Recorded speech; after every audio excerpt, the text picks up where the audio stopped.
Temporal discounting. You're sitting at your kitchen table, holding a letter that arrived in the mail today. Inside is a check for $1,000 made out to you, ready to cash immediately. But there's another option. Wait exactly 1 year, and the amount doubles to 2,000. Your hand hovers over the paper, and you feel that familiar tug between now and later, between the bird in hand and the promise of tomorrow. How is it that something certain today can feel so much more real than something better in the future? This is the strange landscape of temporal discounting, where time itself acts like a lens that shrinks the value of future rewards. The further away something sits in time, the smaller it appears to your decision-making mind, even when logic tells you it should matter just as much. It's as if your brain applies an interest rate in reverse, where future benefits lose value simply by virtue of being future. You begin to notice this pattern everywhere once you start looking. The gym membership you bought with genuine intentions sits unused because the discomfort of exercise feels immediate while the benefits live months away.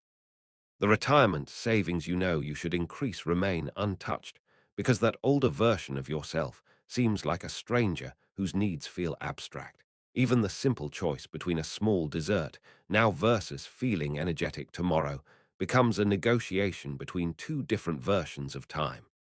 On one hand, this makes perfect sense from an evolutionary perspective. Your ancestors lived in a world where immediate threats and opportunities demanded immediate responses.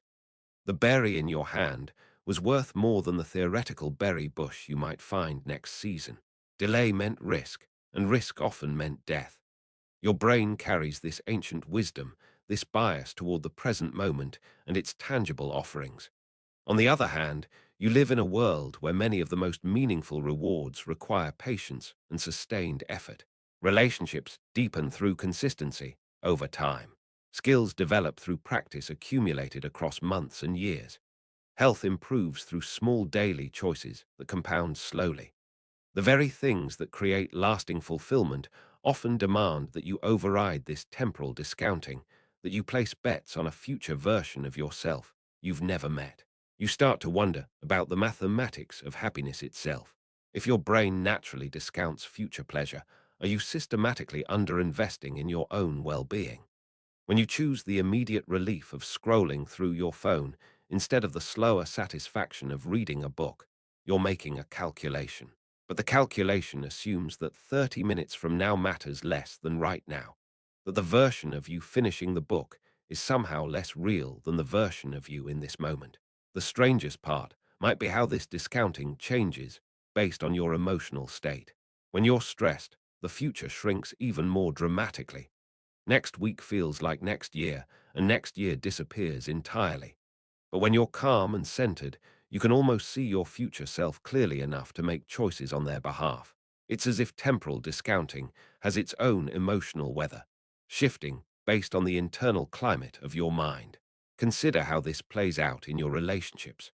The effort required to have a difficult conversation feels enormous in the moment, while the relief and deeper connection that might follow feel faint and uncertain. Your mind discounts not just your own future experience, but the future states of your relationships themselves. The couple you could become after working through conflict seems less real than the couple you are in the moment of tension. This creates a peculiar relationship with your own identity across time. The person you'll be in 5 years shares your name and presumably many of your memories, but your brain treats their preferences and needs as somehow less urgent than your own. You might feel more motivated to help a friend today than to help your future self tomorrow. The temporal distance creates a kind of emotional distance, as if time were a river that carries your identity downstream, making it smaller and less distinct the further it travels. Yet there's something beautiful in how some rewards actually increase their pull across time. The anticipation of a vacation can bring weeks of pleasure before the first day of travel. The knowledge that you're working toward something meaningful can transform present struggles into stepping stones rather than obstacles. Sometimes temporal discounting works in reverse, where the imagined future becomes so vivid and compelling that it pulls you forward through immediate discomfort. You begin to notice that wisdom might be partly about calibrating this temporal lens, learning when to trust your bias toward the present and when to override it. Some immediate pleasures truly are worth taking, some future benefits truly are too uncertain to sacrifice for. But somewhere between the tyranny of the urgent and the paralysis of the perfectionist, there's a space where you can hold both time frames gently. The most profound realization might be that you're always living in the future that your past self either invested in or discounted. The book you're reading now exists because some earlier version of you thought your current experience mattered enough to begin. The relationships you treasure grew from moments when someone chose the uncertain future of connection over the safety of distance. You are, in a very real sense, the compound interest of countless small decisions made by people who shared your name but lived in different moments. This doesn't mean you should always choose the future over the present.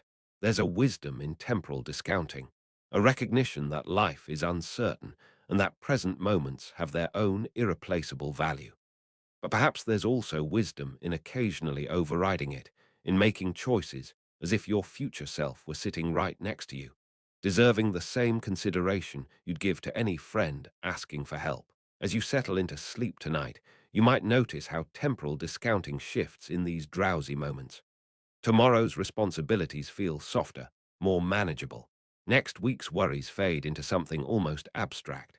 But the sense of moving toward rest, toward the restoration that sleep offers, brings its own kind of future focus. You're investing in tomorrow's energy by choosing tonight's surrender.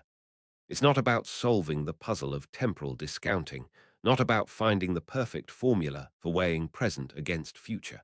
It's about noticing this ancient bias with gentle curiosity, recognizing it as one of the many ways your mind tries to help you navigate an uncertain world. Some days you'll choose the immediate pleasure, some days the distant reward. Both are ways of being human.